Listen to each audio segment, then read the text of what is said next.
오늘 하나님 말씀은 사무엘상 23장 14절에서 18절입니다.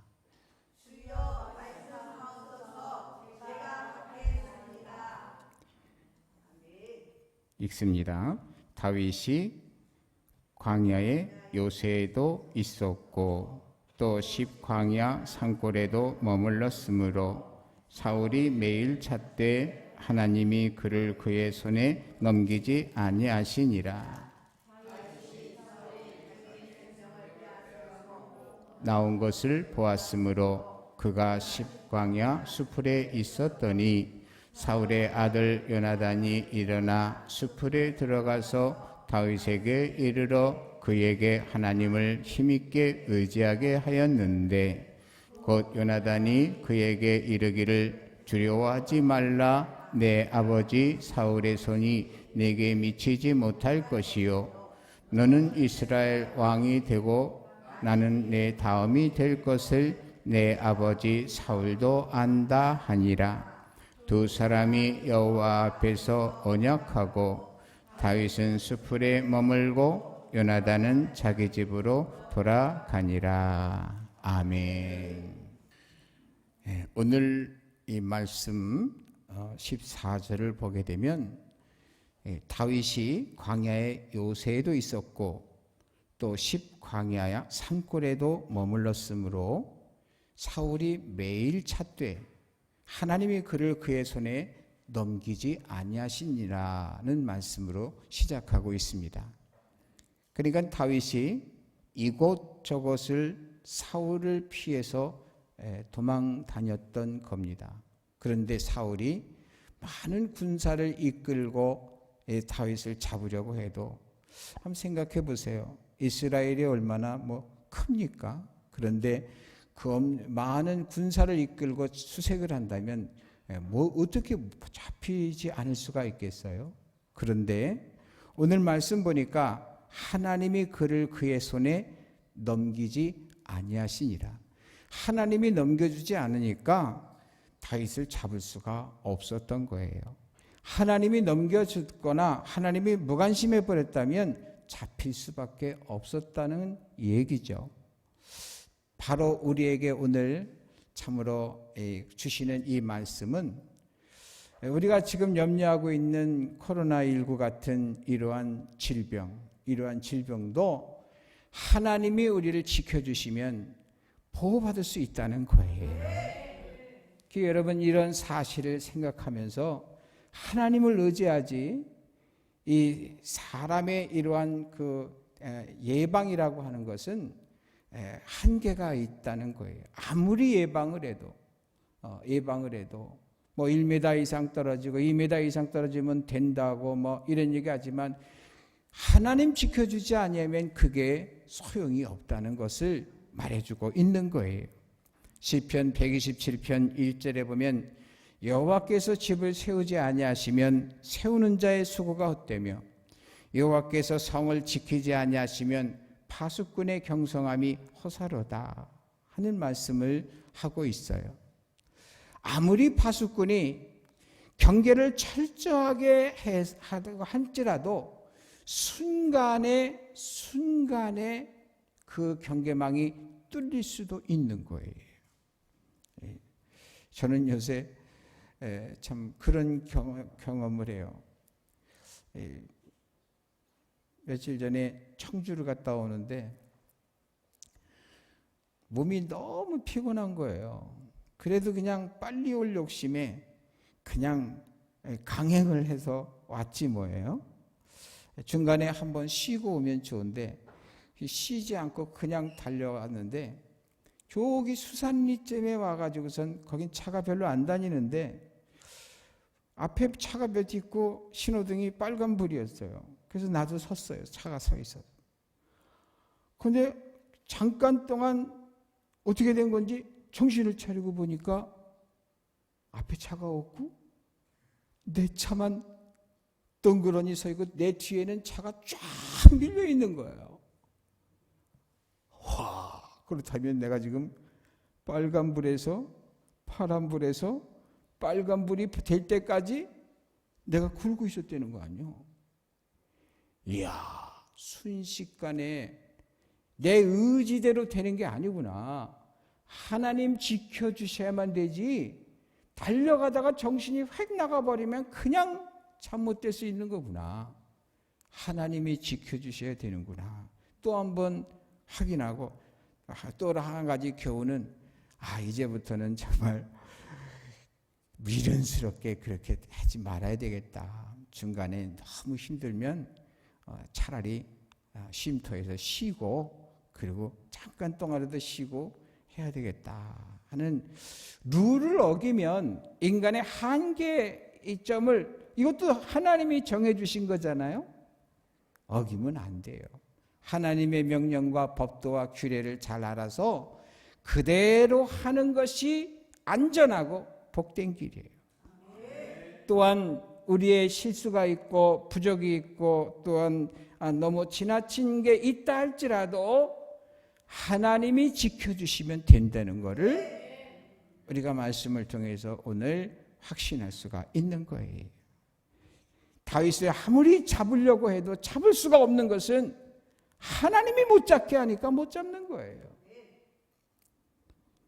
시편 18편 2절에는 여호와는 나의 반석이시요 나의 요새시요 나를 건지시는 자시요 나의 하나님이시요 나의 피할 바위시요 나의 방패시요 나의 구원의 뿌리시요 나의 산성이시로다.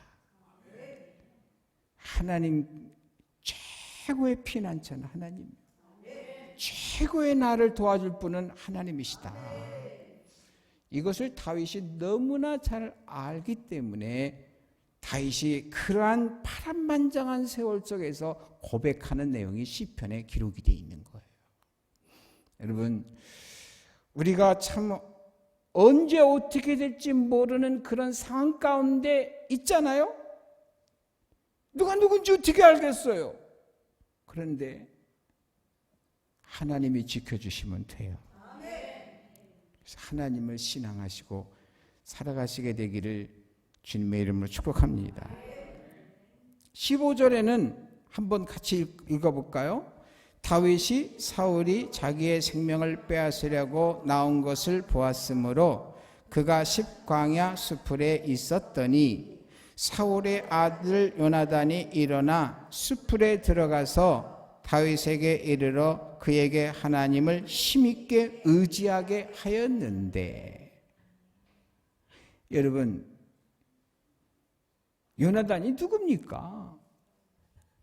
사울의 아들이요 왕통을 이어받을 사람 아니겠어요? 그러니까 인간적으로 생각할 때 요나단의 입장에서 볼 때는 다윗은 왼수가 돼야지 맞아요. 아버지의 뜻을 따라서 다윗을 죽이려 들어야 맞아요. 그런데 지금 어떤 일이 벌어지고 있어요? 요나단이 다윗을 사랑하게 만들었고, 다윗을 위해주게 만들었고, 또 요나단의 신앙이 확실하게 바르게 정립되도록 하나님께서 요나단의 마음을 만져주셔서 인간적인 생각보다는 하나님의 의를 더 먼저 생각하고 더 높여드리는 이런 요나단을 만들어주셨어요. 요나단이 십광야 수풀에 있는 다윗을 찾아가서, 오늘 말씀 보니까 수풀에 들어가서 다윗에게 이르러 그에게 하나님을 힘있게 의지하게 하였는데 라고 한 거 보니까 다윗이 의기소침하고 도망자의 신세가 얼마나 그랬겠어요. 풀이 팍 죽어갖고 이제 있었겠죠. 그런데 요나단이 딴 사람도 아니고 이게 말도 안 되는 이러한 위치에 있는 이 사람이 친구라고 와가지고, 뭐 다윗이 친구라고 할 수 있는 상대도 아니잖아요. 그런데 요나단이 친구라고 하면서 하나님께서 너를 보호하시니까 너는 두려워하지 말어. 하나님이 너를 지켜주실 거야. 이러면서 막 의지하게 하셨다는 거예요. 의지하겠다.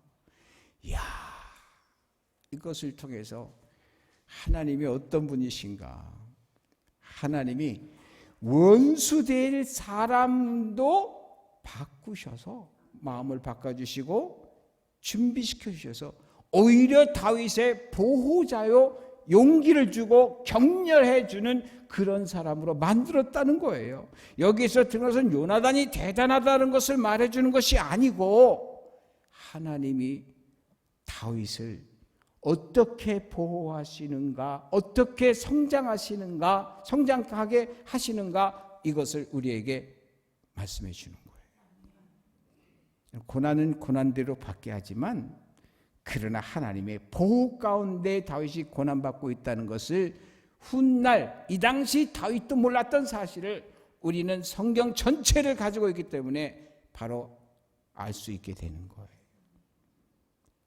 하나님 왜 이런 말씀을 우리에게 하셨겠어요?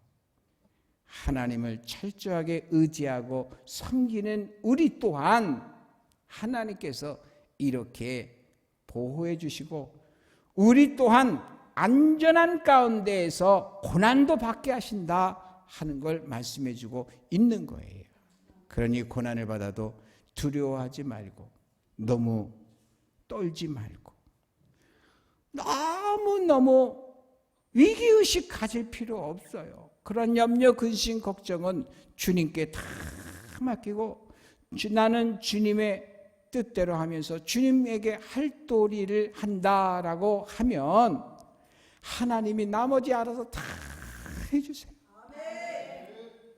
하나님은 나의 주인이시기 때문에 우리가 맨날 주여 주여 그래요. 하나님은 나의 아버지시기 때문에 우리가 하나님을 아버지라고 불러요. 아버지이신 하나님께서 육신의 아버지라도 자식에게 좋은 것을 주고 자식을 보호할 줄 알거늘 하나님께서 왜 그러지 않냐시겠냐는 거예요. 그래서요, 우리는 신앙하는 것을 보여줘야 돼요. 마음으로 믿어 의에 이르고 입으로 시인하여 구원에 이르느니라. 우리가요, 하나님을 진짜 신앙한다면 주께서 하신 약속의 말씀을 진짜 믿어야 돼요. 여러분, 하나님을 신뢰하시기를, 그리고 신뢰한다는 것을 우리의 삶을 통해서 입증해 보여드리시기를 주님의 이름으로 축복합니다. 또 17절 읽어봐요. 곧 요나단이 그에게 이르기를 두려워하지 말라. 내 아버지 사울의 손이 내게 미치지 못할 것이요 너는 이스라엘 왕이 되고 나는 네 다음이 될 것을 내 아버지 사울도 안다 하니라. 사람을 변해도 이렇게 변화시킬 수 있겠어요? 사람이란 욕심이 있는 거잖아요. 아니 그냥 따놓은 밥상이에요. 가만히 있으면 왕이 될 수 있는 이치예요. 왕 되고 싶지 않겠어요? 그런데 요나단이 너 다윗이 왕 되고 나는 두 번째가 될 거야. 이렇게 얘기해요. 세상에 이러한 사실을 나도 알고 아버지도 알고 다 안다. 너는 분명히 왕이 될 거야. 하나님이 너를 지목했잖아. 이걸 인정하는 거예요. 다윗의 요나단의 신앙이 얼마나 깊은 사람이라는 것을 알게 하잖아요.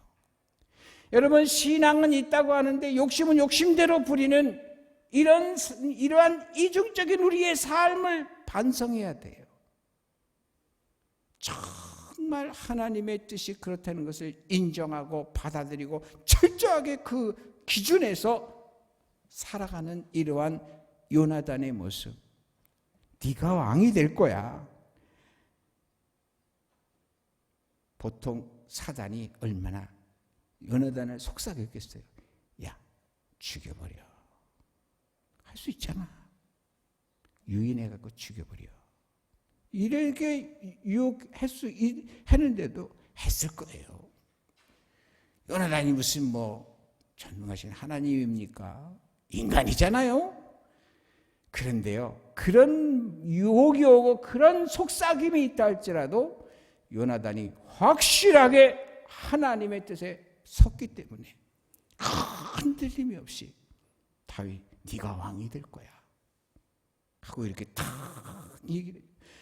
세상에 그런 얘기를 할 사람이 아니잖아요. 그런데 그 입에서 그런 행동과 그런 말을 듣는 이 다윗에게 무슨 말씀을 하나님 하시는 거예요? 내가 너와 함께해. 너 도망 다녀도 걱정하지 마라. 목표는 정해져 있어. 다 그렇게 숨은 뜻으로 하나님이 말해주는 거예요. 여러분 우리도요. 하나님 우리에게 약속했어요. 이 약속의 말씀을 굳게 믿고 나아갈 때 그 약속대로 하나님께서는 해주세요. 여러분 그런 신앙 가지고 한 주간 또 살아가시게 되기를 주님의 이름으로 축복합니다. 또 18절 읽어봐요. 두 사람이 여호와 앞에서 언약하고 다윗은 수풀에 머물고 요나단은 자기 집으로 돌아가니라. 두 사람이 여호와 앞에서 언약을 했대. 언약.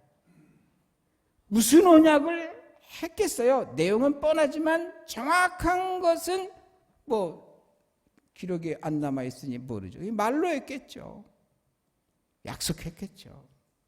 내가 너를 위해서 도와줄 거야. 아마 요나단이 그랬겠죠. 그러면서 그냥 하나님 옆에 맹세해 하고 다 그러면서 그때 무슨 조약을 해결했겠어요? 그냥 말로 한 거겠지. 그런데 성경에는 여호와 앞에서 언약하고 그랬어요. 이 정도까지 그 다윗에게 말이죠. 이 요나단을 보내서 사실 요나단이 온 거겠지만 그러나 요나단이 온 게 아니라 하나님이 요나단을 보내신 거예요. 우리 성도님들이 참으로 예배 때마다 뭐냐면 하나님의 말씀을 접하는데 이 말씀을 접하는 것이 말이죠. 당연히 때가 됐고 순서를 맡았고 또 직임을 맡았기 때문에 홍 목사를 통해서 말씀을 전달받지만 이것이 단순히 그런 게 아니에요. 하나님께서 여러분의 지금 이 순간 저와 우리 성도님들 모두에게 주시는 말씀이에요.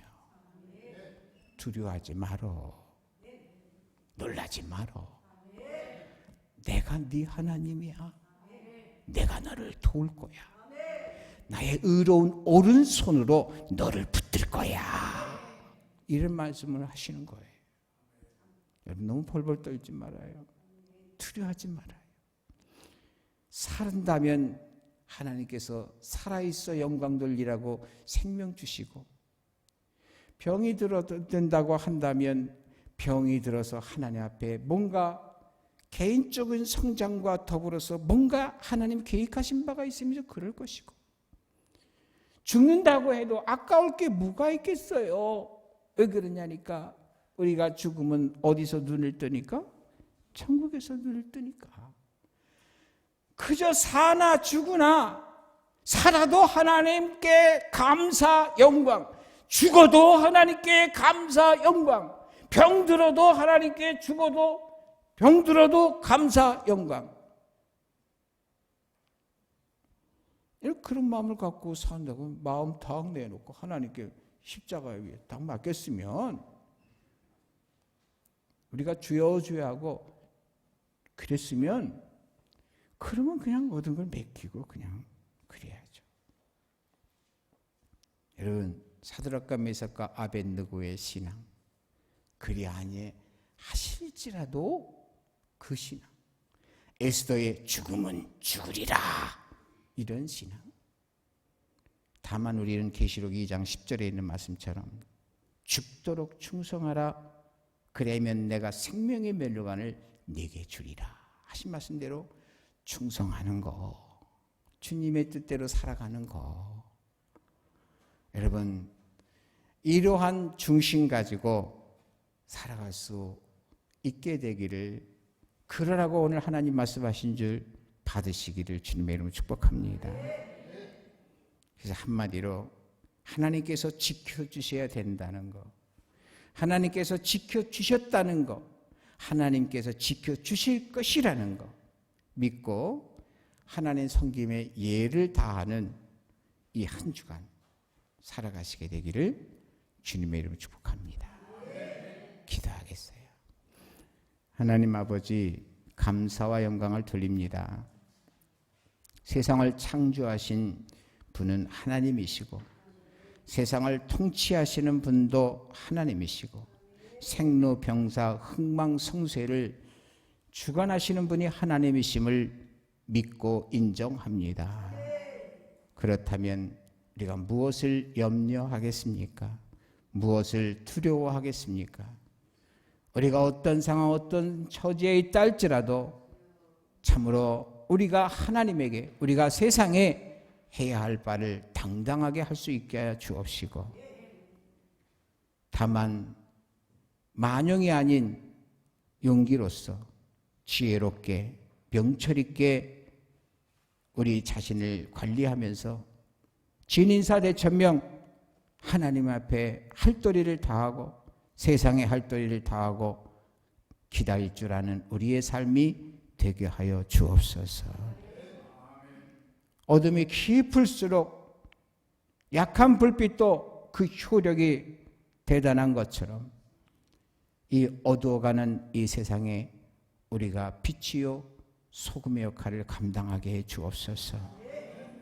기독인다운 면모를 세상에 보여줄 수 있는 언행심사하게 하여 주옵시고 주님의 도구요 통로요 매개체의 삶을 살게 하여 주옵소서. 주님께서 우리 모두를 오늘 받으시고 주께서